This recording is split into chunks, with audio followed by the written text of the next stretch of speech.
લીલામાં ભગવાન હિરણ્યાક્ષને મારે છે અને પૃથ્વીના પ્રભુએ જળમાં કરી.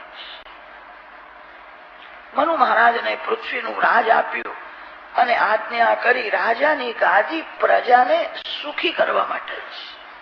રાજાની ગાદી કેવલ સુખ ભોગવવા માટે નથી. જે રાજાના રાજ્યમાં પ્રજા દુઃખી થાય છે એ રાજાની દુર્ગતિ થાય છે. પ્રજાને સુખી કરો, વિવેકથી રાજ કરો. પૃથ્વીની સ્થાપના જળમાં કરી છે. વરાહ ભગવાન વૈકુંઠ ધામમાં ગયા. વરાહ નારાયણની કથા સાંભળ્યા પછી એનું થોડુંક મનન કરવાની આજ્ઞા આપી. યત્રોદ્યતક્ષિતિતલોદ્ધરણાય બિભ્રત ક્રૌડીમ તનુમ સકલ યજ્ઞમયી મનંતઃ. વરાહ ભગવાન યજ્ઞ સ્વરૂપ છે. વરાહ ભગવાન હિરણ્યાક્ષને મારે છે. સંતોષથી લોભને મારો. લોભ પાપનો બાપ છે. જેને એવું લાગે છે પ્રભુએ મારી લાયકાત કરતા પણ મને વધારે ધન આપ્યું છે, લાયકાત કરતા વધારે સુખ આપ્યું છે, એ ભગવાનની ભક્તિ કરે છે. જેને એવું લાગે છે પ્રભુએ મને ધન ઓછું આપ્યું છે, મને સુખ ઓછું આપ્યું છે, એ પાપ કરે છે. ભગવાન અતિ ઉદાર છે. લોભ વિના પાપ થતું નથી. લોભને સંતોષથી મારો. મોટામાં મોટું પુણ્ય કહ્યું. પાપ ન કરે એ જ મહાન પુણ્ય છે. પાપ થાય છે લોભથી. લોભને સંતોષથી મારો. મને પ્રભુએ ઘણું સુખ આપ્યું છે. હું જે ભક્તિ કરું છું તે બહુ જ ઓછી છે. મારા ભગવાન અતિ ઉદાર છે. ભોજનમાં સંતોષ માનો, સંસાર સુખમાં સંતોષ માનો, સંપત્તિમાં સંતોષ માનો. પાપ છૂટશે. લોભ વિના પાપ થતું જ નથી. માનવને જે મળ્યું છે તે ઓછું લાગે. કેટલાક લોકો એવું સમજે છે પ્રભુએ મને બહુ ઓછું આપ્યું છે, પાડોશીને બહુ આપ્યું છે, એના ઘરમાં ગાડી છે, મારા ત્યાં નથી. એવું નથી. ભગવાન અતિ ઉદાર છે. જીવ ઈશ્વરનો દીકરો છે. ભગવાન વિચાર કરીને વિવેકથી આપે છે. લોભને મારશો તો પાપ છૂટશે. પાપ છૂટશે તો જ ભક્તિમાં આનંદ આવશે. જે આંખથી પાપ કરે છે એને ભક્તિનો આનંદ મળતો નથી. જે મનથી પાપ કરે છે, જે જીભથી પાપ કરે છે, એને ભક્તિનો આનંદ મળતો નથી. પાપ કરવા માટે આંખ આપી નથી. ખરાબ વિચાર કરવા માટે મન આપ્યું નથી. કોઈની નિંદા કરવા માટે જીભ આપી નથી. વિવેકથી મનને સમજાવીને પાપ છોડો તો તમને ભક્તિમાં આનંદ આવશે. લોકો ભક્તિ કરે છે પણ એમને ભક્તિનો આનંદ મળતો નથી, તેથી ભક્તિ છોડે છે. ભક્તિમાં આનંદ આવે તો ભક્તિ છોડે નહીં. ભક્તિમાં આનંદ આવતો નથી એનું એ જ કારણ છે મન બહુ પાપ કરે છે, આંખ બહુ પાપ કરે છે. હિરણ્યાક્ષ પાપ કરાવે છે. અક્ષ શબ્દનો અર્થ થાય છે આંખ અને હિરણ્ય શબ્દનો અર્થ છે સોનું. જેના આંખમાં પૈસો છે એ રાક્ષસ છે. આ હિરણ્યાક્ષ રાક્ષસ દેવોને પણ ત્રાસ આપતો. ભક્તિમાં આંખ મુખ્ય છે. આંખમાં પૈસો આવે નહીં, આંખમાં કામ આવે નહીં. આંખમાં ભગવાનને રાખજો. આંખમાં પૈસો આવી જાય તો મંદિરમાં પણ પાપ થાય. કેટલાક લોકો મંદિરમાં શાંતિથી દર્શન કરતા નથી. એમની નજર બધી પૈસા ઉપર હોય છે. મંદિરમાં આવક બહુ છે. અરે આવક બહુ છે તો તારા પેટમાં કઈ દુખે છે? ભગવાન તો લક્ષ્મીના પતિ છે. મંદિરમાં ઘણા સાધુઓનું, બ્રાહ્મણોનું, ગરીબોનું પોષણ થાય છે. લક્ષ્મી ઉપયોગ માટે છે. આંખમાં પૈસો આવે તો માનવ રાક્ષસ બને છે, જગતને ત્રાસ આપે છે. આંખમાં ભગવાનને રાખજો. ભગવાનને ઘરમાં રાખે સિંહાસનમાં રાખે એ ઠીક છે, ભગવાનને આંખમાં રાખે એ જ વૈષ્ણવ છે. ભગવાનને આંખમાં રાખો એનો અર્થ એ થાય છે 2-3 મિનિટ થાય કે તમારા ભગવાનના દર્શન કરો, જે સ્વરૂપની તમે પૂજા કરો છો. એ ભગવાનને ઘરમાં રાખશો નહીં, આંખમાં રાખશો. 2-3 મિનિટ થાય કે દર્શન કરો. ભગવાન તમને પાપ કરતા અટકાવશે. જે ભગવાનને આંખમાં રાખે છે એના હાથે પાપ થતું નથી. હિરણ્યાક્ષનો ઉદ્ધાર કર્યો, મનુ મહારાજને આજ્ઞા કરી છે. બ્રહ્માવર્તમાં મનુ મહારાજ રાજ કરવા લાગ્યા. મનુ મહારાજના ઘેર આકુતિ, દેવહૂતિ, પ્રસૂતિ 3 કન્યાઓ થઈ છે. પ્રિયવ્રત અને ઉત્તાનપાદ 2 બાળકો થયા. મનુ મહારાજની કન્યા દેવહૂતિનું લગ્ન કરદમ ઋષિ સાથે થયું હતું. કરદમ ઋષિના ઘેર કપિલ નારાયણ ભગવાન પ્રગટ થયા. વિદુરજીએ પ્રશ્ન કર્યો છે, આ કપિલ મહામુનિની કથા વિસ્તાર પૂર્વક શ્રવણ કરવાની ઈચ્છા છે. સુખદેવજી મહારાજ પરીક્ષિત રાજાને મૈત્રેય ઋષિ વિદુરજીને આ કથા સંભળાવે છે. જુષ્ટમ બતાદ્યાખિલ સત્વરાશે સંસિદ્ધ્યમક્ષ્ણોસ્તવ દર્શનાન્નઃ યદ્દર્શનમ જન્મવિરીડ્ય સદ્ભિઃ આશાસતે યોગિનો યોગરૂઢા. સરસ્વતી નદીના કિનારે કરદમ ઋષિ તપશ્ચર્યા કરે છે. કરદમ બનો. જે દમ કરે છે એને કરદમ કે છે. દમ શબ્દનો અર્થ છે સંયમ. આંખનો સંયમ, જીભનો સંયમ, મનનો સંયમ તમને બહુ સુખ આપશે. સંપત્તિથી થોડું સુખ મળે છે, સંયમથી બહુ સુખ મળે છે. તમે બધા માલિક છો, ઇન્દ્રિય નોકર છે. જે માલિક નોકરના આધીન રહે છે એ માલિક બહુ દુઃખી થાય. નોકર માલિકના આધીન રહે એ જ યોગ્ય છે. નોકરને અક્કલ ઓછી હોય છે. માલિકને જ્યાં જવું છે ત્યાં નોકર આવે, નોકરને જ્યાં જવું હોય ત્યાં માલિક જાય નહીં.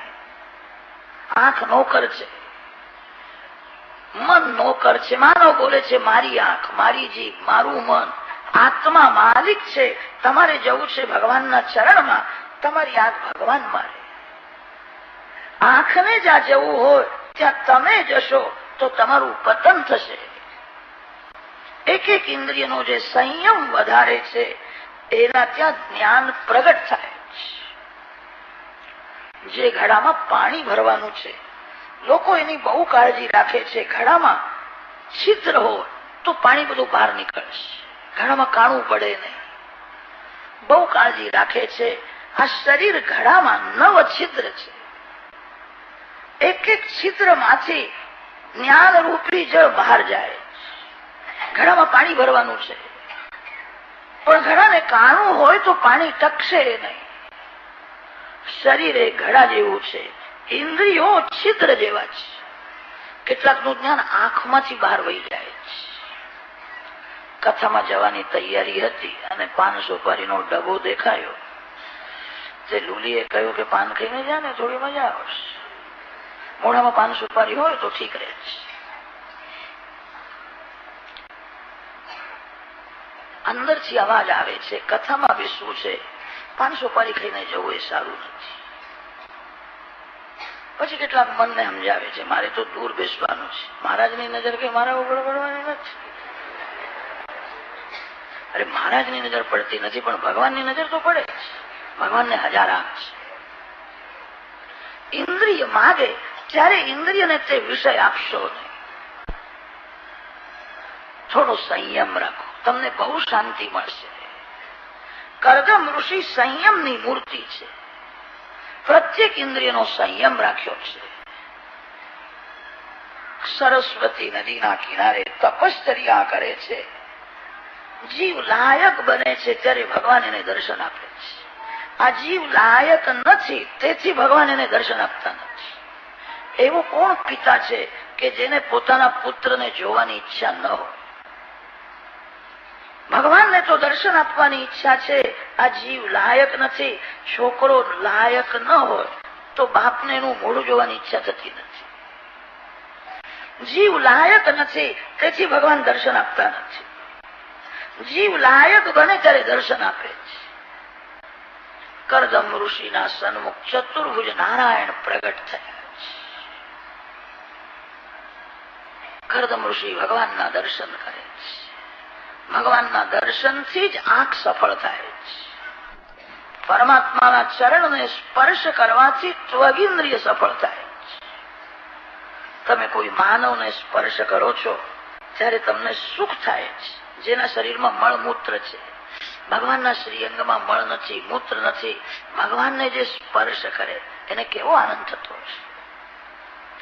ઇન્દ્રિયોનો જયારે બ્રહ્મ સંબંધ થાય છે ત્યારે આનંદ પ્રગટ થાય છે. અલૌકિક આનંદ આપવા માટે જ ભગવાન લીલા કરે છે. આપના દર્શનથી મારી આંખ સફળ થઈ. કરદમ ઋષિ ભગવાનના દર્શન કરે છે. ભગવાન કરદમ ઋષિને જુએ છે. ચાર આંખ જયારે એક થાય છે ત્યારે દર્શનનો આનંદ મળે છે. ભગવાનની નજર પડી છે. કરદમ ઋષિનું શરીર અતિશય દુર્બલ થયું છે.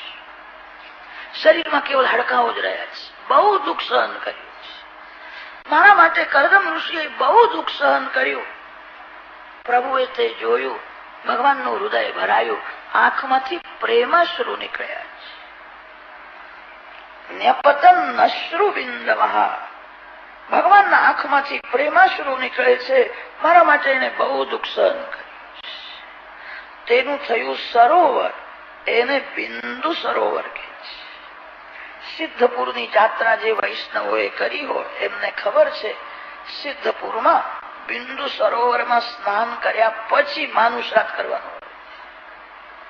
આપણા ભારતમાં પ્રધાન 4 સરોવર છે. દક્ષિણ ભારતમાં પંપા સરોવર છે. શબરીમાં ત્યાં રહેતા હતા. શબરીમાં જીવનમાં રામને શોધે છે. રામ મારા ઘેર આવે. એક દિવસ રામ શોધતા એ શબરીમાના ઘેર આવ્યા. મોટા મોટા ઋષિઓ રામચંદ્રજીને કહેતા હતા મારા આશ્રમમાં પધારો, આ બાજુ મારો આશ્રમ છે. રામ બધાને પૂછે શબરીમાં ક્યારે છે? મારે શબરીમાના ઘેર જવું છે.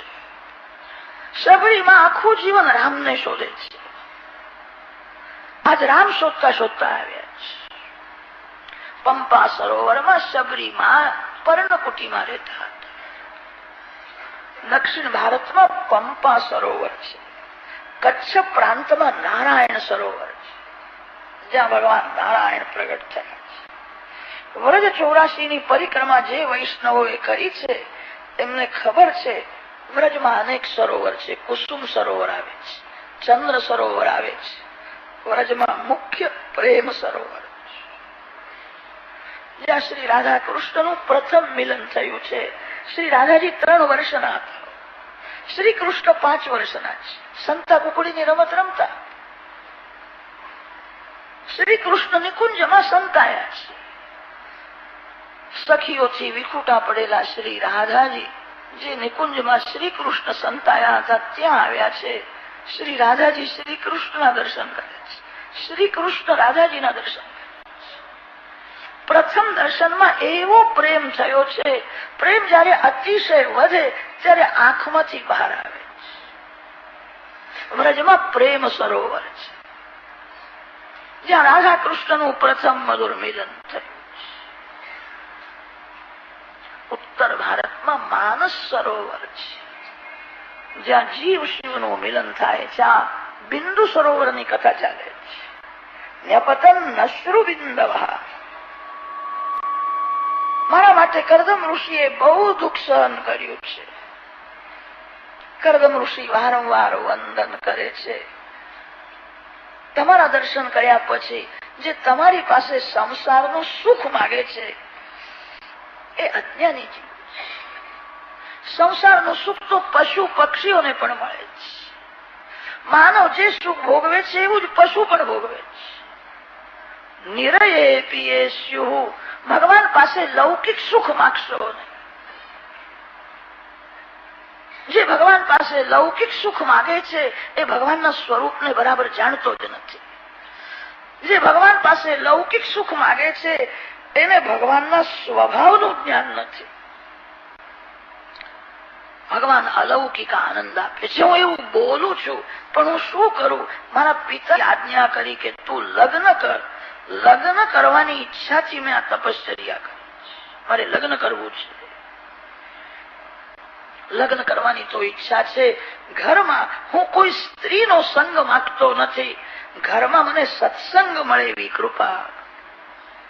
આપણા ઋષિઓએ સ્ત્રીને ભક્તિનું સાધન માન્યું છે. સ્ત્રી ભોગનું સાધન નથી. સ્ત્રી એ કામ પત્ની નથી. સ્ત્રી એ ધર્મ પત્ની છે. કન્યાદાનનો જયારે સંકલ્પ થાય છે ત્યારે કન્યાનો પિતા જમૈરાજને સાવધાન કરે છે. વિલાસી જીવન ગાળવા માટે, અતિ સુખ ભોગવવા માટે મારી કન્યા હું તને આપતો નથી. ધર્મનું પાલન કરવા માટે આ કન્યા આપું છું. સ્ત્રી કામ પત્ની નથી. સ્ત્રી ધર્મ પત્ની છે. અનેન વરેણ અસ્યામ કન્યાયામ ઉત્પાદયિષ્યમાણ સંતત્યા દશ પરાન દશ અવરાન મામિતિ એકવિંશતિ પુરુષાન ઉદ્ધર્તુમ આત્મનશ્ચ શ્રી લક્ષ્મી નારાયણ પ્રીતયે ઇમામ કન્યામ સહ ધર્માચરણાય તુભ્યમહમ સંપ્રદદે. કન્યાનો પિતા કન્યાદાન કરે છે અને ત્યારે જમૈરાજને સાવધાન કરે છે. આ તારી ધર્મ પત્ની છે. એકલો પુરુષ ધર્મનું પાલન કરી શકતો નથી. એકલી સ્ત્રી પણ ધર્મનું પાલન કરી શકતી નથી. સ્ત્રીને પુરુષની બહુ જરૂર છે. પુરુષને સ્ત્રીની જરૂર છે. આપણા શાસ્ત્રોમાં એવું વર્ણન છે. સ્ત્રી હૃદય સ્નેહ પ્રધાન હોય છે. સ્નેહ પ્રધાન હૃદય હોવાથી સ્ત્રી હૃદયમાં સેવા કરવાની ભાવના હોય છે. પુરુષના હૃદયમાં સ્નેહ ઓછો હોય છે. બાળકને માં જ મોટો કરી શકે. બાપ ભલે પૈસા આપે પણ બાપ બાળકને મોટો કરી શકે. માના હૃદયમાં સ્નેહ છે. સ્ત્રી હૃદય સ્નેહ પ્રધાન છે. શાસ્ત્રોમાં એવું લખ્યું છે સ્ત્રીમાં સ્નેહ તો વધારે છે પણ સ્ત્રીની બુદ્ધિ મંદ હોય છે. એવું લખ્યું છે. સ્ત્રી અલ્પ બુદ્ધિ છે, મંદ બુદ્ધિ છે. સ્નેહ કરવા લાયક કોણ છે એ સ્ત્રી હૃદય બરાબર પરીક્ષા કરી શકે નહીં. સ્નેહ પ્રધાન હોવાથી સ્ત્રી હૃદય થોડું ભોળું હોય. સ્નેહ કરવા લાયક કોણ છે, કોની સેવા કરવી જોઈએ, કેટલું સમર્પણ કરવું જોઈએ એ સ્ત્રી સમજી શકે નહીં. સ્ત્રીની બુદ્ધિ મંદ છે. સ્ત્રીમાં સ્નેહ વધારે છે. પુરુષમાં સ્નેહ તો ઓછો છે પણ પુરુષની બુદ્ધિ તીવ્ર હોય છે. પુરુષ બરાબર પરીક્ષા કરી શકે. સ્ત્રી બરાબર પરીક્ષા કરી શકે. સ્ત્રીને પુરુષની જરૂર છે. પુરુષની બુદ્ધિ તો તીવ્ર છે પણ પુરુષમાં સ્નેહ બહુ ઓછો છે. સ્ત્રીનો સ્નેહ અને પુરુષની બુદ્ધિ બે જયારે એક થાય ત્યારે ભક્તિ પ્રગટ થાય. સ્ત્રીને પુરુષની જરૂર છે, પુરુષને સ્ત્રીની જરૂર છે. મને લગ્ન કરવાની તો ઈચ્છા છે. હું કામ પત્ની માંગતો નથી. હું ધર્મ પત્ની માંગુ છું. જે મને ભક્તિમાં સાથ આપે, જે મને પ્રેમથી સમજાવીને પાપ કરતા અટકાવે, એવી કોઈ લાયક કન્યા સાથે મારું લગ્ન થાય. હું ઘરમાં જ સત્સંગ માંગુ છું. હું સ્ત્રીનો સંગ માંગતો નથી. ઘરમાં સત્સંગ માંગુ છું. મને ભક્તિમાં સાથ આપે એવી કોઈ લાયક કન્યા સાથે મારું લગ્ન થાય. પ્રભુએ સ્મિત હાસ્ય કર્યું અને કહ્યું એવું જ થશે. મનુ મહારાજની કન્યા દેવહૂતિ બહુ સુશીલ છે, અતિ સુંદર છે. બહુ લાયક છે. એ દેવહૂતિ સાથે તમે લગ્ન કરો, તમારો ગૃહસ્થાશ્રમ જગતને આદર્શ રૂપ થશે. હું તમારા ઘેર પુત્ર રૂપે આવીશ. પ્રભુએ આજ્ઞા કરી છે. ભગવાન અંતર્ધાન થયા છે. મનુ મહારાજને કન્યા હવે મોટી થઈ છે, એનું લગ્ન કરવું છે, ચિંતા છે. મનુ મહારાજ એક વાર ચિંતામાં બેઠા હતા ત્યારે નારદજી ત્યાં આવ્યા છે. નારદજી પૂછે છે, આજે ચિંતામાં કેમ બેઠા છો? શાની ચિંતા કરો છો? ગૃહસ્થાશ્રમમાં ગૃહસ્થને ભગવાનમાં વિશ્વાસ ન હોય, પ્રભુમાં પ્રેમ ન હોય તો ગૃહસ્થનું ઘણું ખરું જીવન ચિંતામાં જ પૂરું થાય છે. ગૃહસ્થાશ્રમમાં એમ તો અનેક ચિંતાઓ હોય છે. પ્રધાન બે ચિંતા છે, સંપત્તિની ચિંતા અને સંતાનની ચિંતા. જે મળ્યું છે તે હાચવવાની ચિંતા છે. વધારે ભેગું કરવાની પણ ચિંતા છે. સંતાનની ચિંતા છે. પુત્રની ચિંતા બહુ થાય છે. છોકરો પરીક્ષામાં પાસ થાય એ માતા પિતાને ચિંતા થાય છે. પરીક્ષામાં પાસ થયા પછી એને નોકરી મળે, એનું લગ્ન થાય, એના ઘેર બાબો આવે, એની પણ ચિંતા માતા પિતાને થાય. જેને ભગવાનમાં વિશ્વાસ નથી એ ચિંતા બહુ કરે છે. અરે જે જીવ આવ્યો છે એ પોતાનું કર્મ લઈને આવ્યો છે. કર્મ અનુસાર એ સુખ દુઃખ ભોગવવાનો છે. તમારી ફરજ બજાવો, ચિંતા ન કરો. ચિંતા કરવાથી લાભ નથી, નુકસાન બહુ થાય છે. શક્તિનો વિનાશ થાય છે, મન બગડે છે. કન્યાઓની બહુ ચિંતા થાય છે. કન્યાને સારું ઘર મળે, સુખી થાય. મનુ મહારાજે કહ્યું છે કે કન્યા મોટી થઈ છે, મને એના લગ્નની ચિંતા છે. નારદજી કન્યાના હાથની રેખાઓ જુએ છે અને તે રેખાઓને જોતા નારદજી સમજી ગયા છે આ રાજાની કન્યા છે. એનો યોગ એવો છે, આ કોઈ રાજાની રાણી નહીં થાય. આ કોઈ મહાન જ્ઞાની ઋષિની પત્ની થશે. એનો એવો યોગ છે. આનો દીકરો મહાન જ્ઞાની થશે. આની કીર્તિ જગતમાં રહેશે, પણ આ કોઈ રાજાની રાણી નહીં થાય. મનુ મહારાજ બોલ્યા છે, આપ કહો છો એ બરાબર છે. એનો જન્મ રાજમહેલમાં થયો છે, પણ એને આ રાજમહેલનું વિલાસી જીવન જરાય ગમતું નથી. કોઈ દૈવી જીવ લાગે છે. સવારે બહુ વહેલી ઉઠે છે, સ્નાન કરે છે, ધ્યાન કરે છે, પૂજા કરે છે, એક વાર બહુ સાદું ભોજન કરે છે. આ રાજકન્યા છે, પણ એને વિલાસી જીવનની ઘૃણા છે. એ તો એવું બોલે છે, કોઈ જ્ઞાની ભગવત ભક્ત પતિ મળે તો જ લગ્ન કરવું, કોઈ કામી રાજા સાથે મારે લગ્ન કરવું જ નથી. આવું બોલે છે. આ રાજકન્યા છે, કોઈ જ્ઞાની ભગવત ભક્ત એની સાથે લગ્ન કેવી રીતે કરે?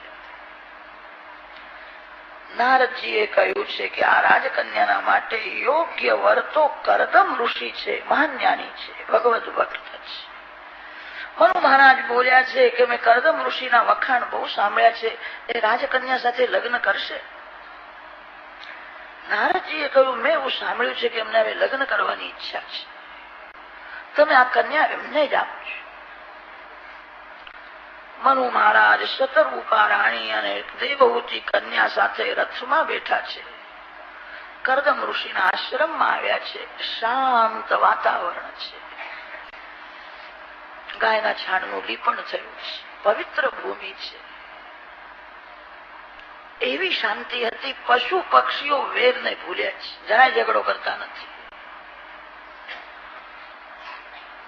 મનુ મહારાજ ત્યાં આવ્યા છે. કેવું દિવ્ય વાતાવરણ છે.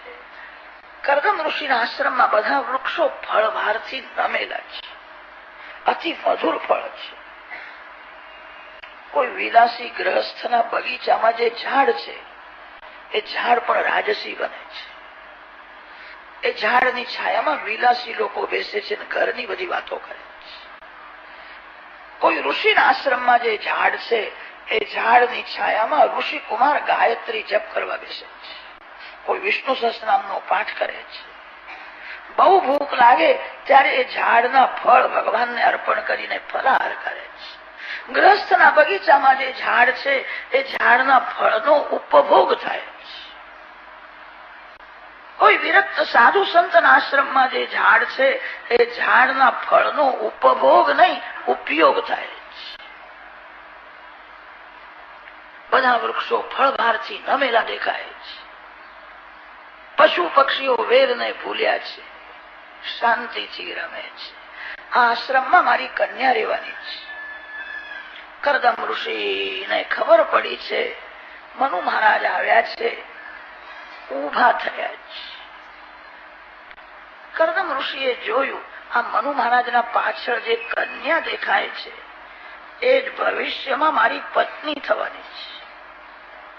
પ્રભુએ તો એના બહુ વખાણ કર્યા છે, એકવાર હું પરીક્ષા કરું. કરદમ ઋષિએ બહુ વિવેકથી, બહુ ચતુરાઈથી પરીક્ષા કરી છે. બહુ વાતો કરવાથી, પ્રશ્નો પૂછવાથી પરીક્ષા થાય છે. કરદમ ઋષિ મહાન બુદ્ધિમાન છે, જ્ઞાની છે. મારે કન્યાની પરીક્ષા કરવી છે. 3 દર્ભના આસન પાથર્યા છે. મનુ મહારાજ વંદન કરે છે ત્યારે કહ્યું આસનમાં બેસો. શતરૂપા રાણીને કહ્યું બીજું આસન તમારા માટે. દેવહૂતિ કન્યાને સંકેત કર્યો આ ત્રીજું જે આસન છે તે તારા માટે છે, આસનમાં બેસો. મનુ મહારાજ શતરૂપા રાણી વંદન કરીને આસનમાં બેઠા છે. દેવહૂતિ વિચાર કરે છે પતિ મારા માટે પરમાત્મા છે. મારા પતિદેવ આસન પાથરે, તે આસનમાં હું કેવી રીતે બેસું? જૂના જમાનાની છે તેથી આવો વિચાર કરે છે. આજકાલ તો ધણીને હુકમ કરવા લાગ્યા છે. કેટલીક માતાઓ તો ધણીને નોકર જેવા જ સમજે છે. જે સ્ત્રીને પતિમાં પરમાત્માના દર્શન થતા નથી એને કોઈ મંદિરમાં ભગવાન દેખાશે નહીં. પત્ની પતિમાં નારાયણના દર્શન કરે અને પતિ પત્નીમાં લક્ષ્મીના દર્શન કરે. પત્નીના ભાગ્યથી ઘરમાં સંપત્તિ આવે છે. પત્નીના પુણ્યથી પતિ સુખી થાય છે. પતિ પત્નીમાં લક્ષ્મીની ભાવના કરે અને પત્ની પતિમાં નારાયણની ભાવના કરે. ઘર વૈકુંઠ જેવું થશે. ઘરના એક એક જીવમાં ભગવાનની ભાવના રાખો. ભગવત ભાવથી જુઓ.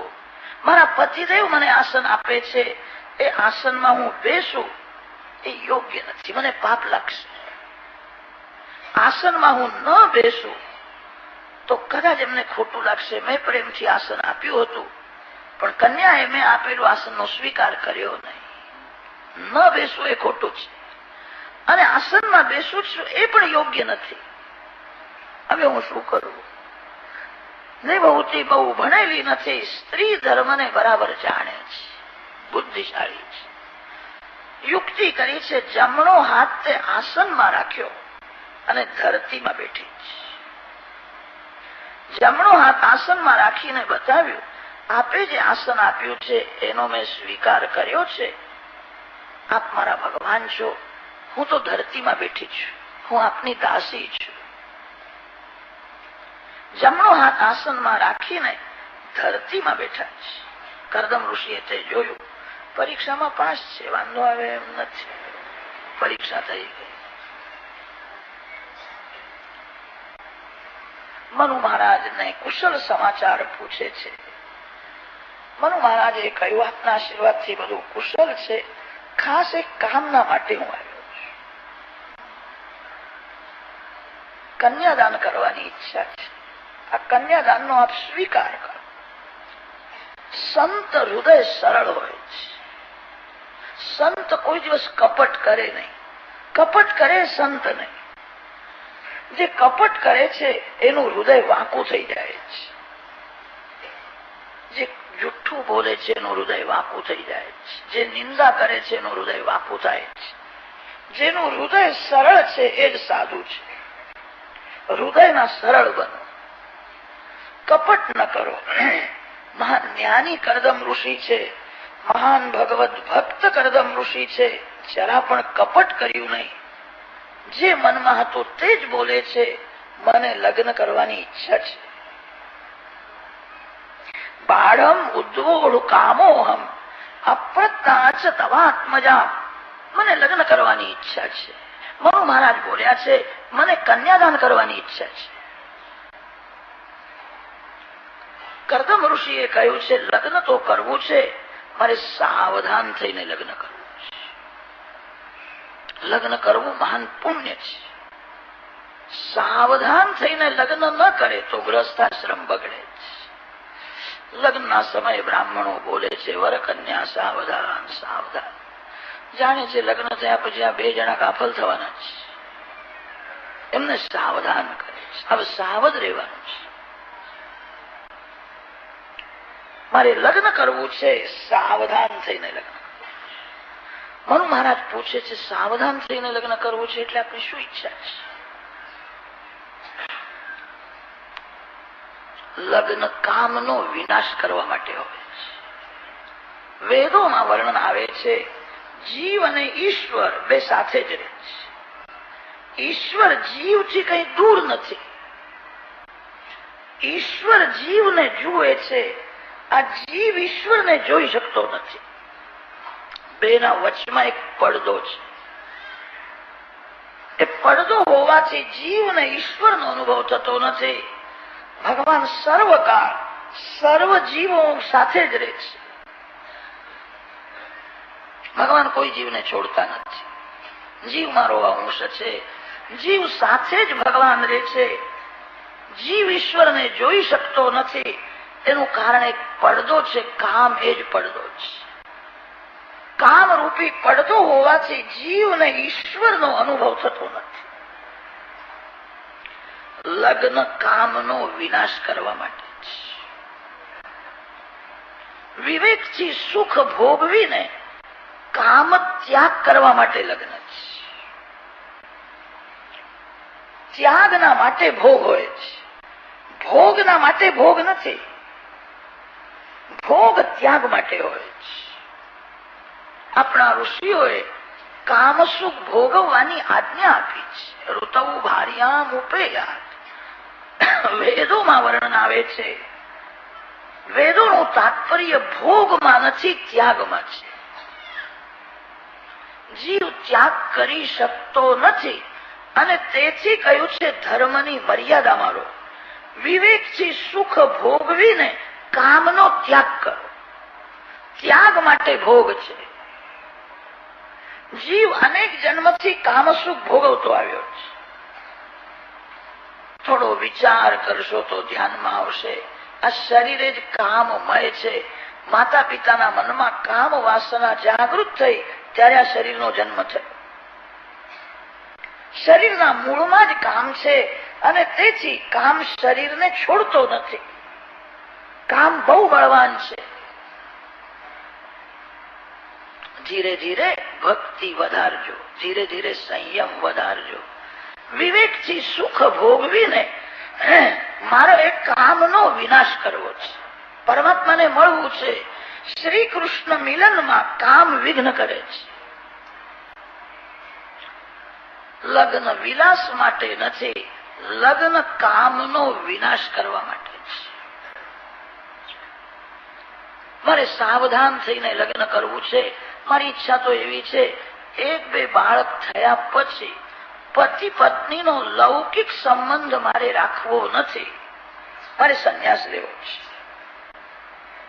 કદાચ હું સંન્યાસ ન લઉં અને ઘરમાં રહું, એ ઘરમાં ભાઈ અને બેન જેવી રીતે પવિત્રતાથી રહે છે, એવું મારું જીવન થશે. હું સંન્યાસ લઈશ. સંન્યાસ ન લઉં તો પતિ પત્નીનો લૌકિક સંબંધ હું નહીં રાખું. એક બે બાળકો થયા પછી હું સંયમ રાખીશ, સાવધાન થઈને ભક્તિ કરીશ. મારે સંન્યાસ લેવો છે. આ લગ્નની વાતો ચાલે છે, ના બોલે છે મારે સંન્યાસ લેવો છે. મનુ મહારાજને આશ્ચર્ય થયું છે. દેવહૂતિના સામું જોયું અને દેવહૂતિને કહ્યું છે, બેટા તે સાંભળ્યું, આ તને છોડીને સંન્યાસ લેવાના છે. તું વિચાર કર. દેવહૂતિ બહુ રાજી થઈ. મારી એવી જ ઈચ્છા હતી કે કોઈ મહાન જ્ઞાની ભગવત ભક્ત પતિ મને મળે તો લગ્ન કરું. મારી એવી ઈચ્છા નથી મારા પતિ મારા આધીન રહે. મારામાં આશક બને. મારા પતિદેવ સંન્યાસ લેશે, સારું છે, હું સંન્યાસીના જેવું મારું જીવન થશે. પતિ પત્નીનો પવિત્ર સંબંધ સંસાર સાગર તરવા માટે છે, ડૂબવા માટે નથી. અતો ભજિષ્યે સમયેન સાધ્વીમ યાવત તેજો બિભ્રુયાદાત્મનો મે. પત્ની છે નૌકા અને પતિ છે નાવિક. નૌકા ન હોય તો નાવિક સામે કિનારે જઈ શકે નહીં. નૌકા તો છે પણ નૌકા ચલાવનાર નાવિક ન હોય તો નૌકા સામે કિનારે જઈ શકે નહીં. સંસાર સાગરના પાર જવું છે, પરમાત્માના ચરણે જવું છે. પ્રભુ મિલનમાં કામ વિઘ્ન કરે છે, કામનો વિનાશ કરવો છે. વિવેકથી સુખ ભોગવીને મારે ત્યાગ કરવો છે. મારા પતિદેવ જે બોલે છે તે મને બહુ ગમે છે. મારા પતિદેવ સંન્યાસ લેશે તો હું પણ સંન્યાસીના જેવું જ મારું જીવન થશે. હું ધ્યાન એ બોલે છે મને. દેવહૂતિની પૂર્ણ સંમતિ છે. પછી તો વિધિપૂર્વક લગ્ન કર્યું.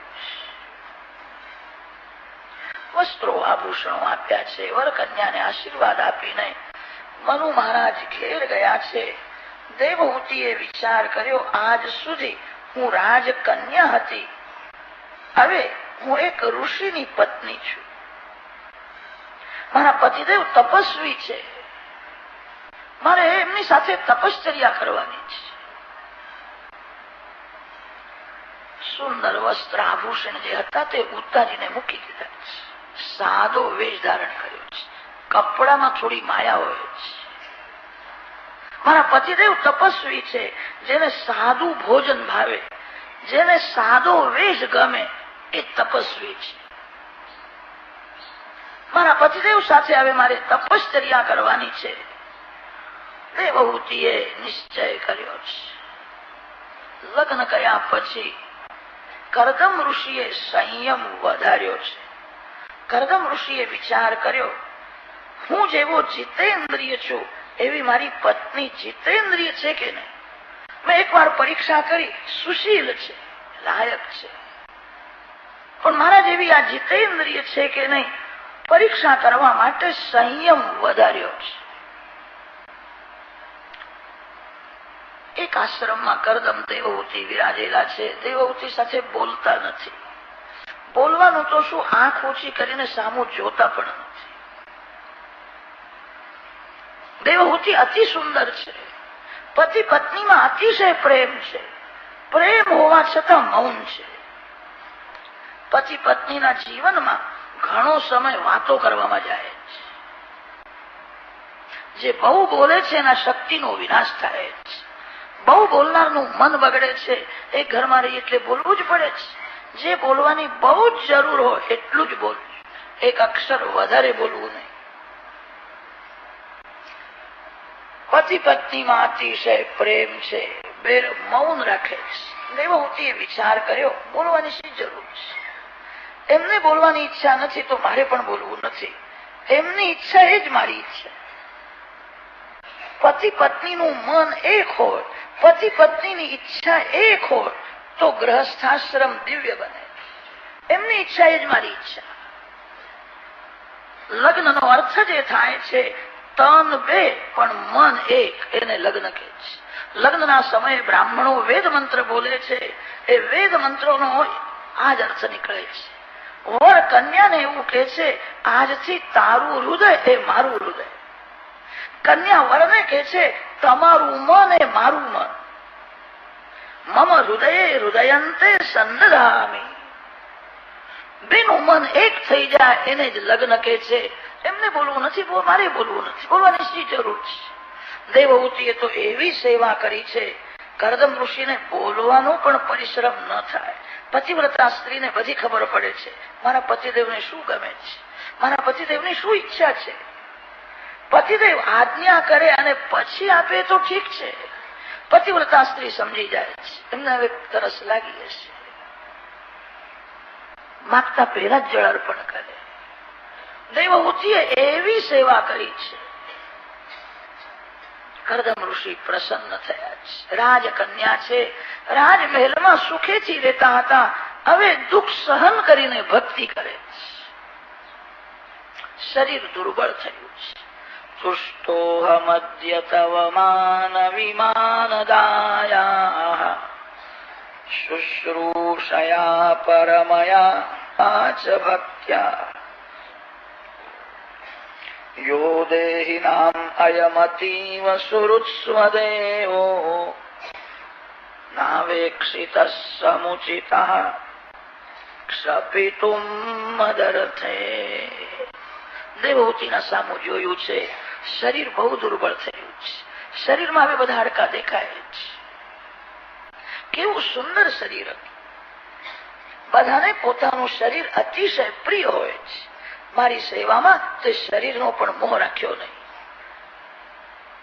બહુ દુઃખ સહન કર્યું. શરીર મારી સેવામાં તે ઘસાડ્યું છે. તારી સેવાથી હું પ્રસન્ન છું. તું માંગ, તું જે માગીશ તે હું તને આપીશ. દેવહૂતિ હાથ જોડીને કહ્યું છે, આ જગતમાં મારા જેવી ભાગશાળી, મારા જેવી સુખી કોઈ સ્ત્રી નથી. હું બહુ ભાગશાળી છું. તમારા જેવા જ્ઞાની ભગવત ભક્ત પતિ મને મળ્યા. મને બધું જ મળ્યું છે. શું માગું? હું રોજ તુલસીજીની પૂજા કરું છું.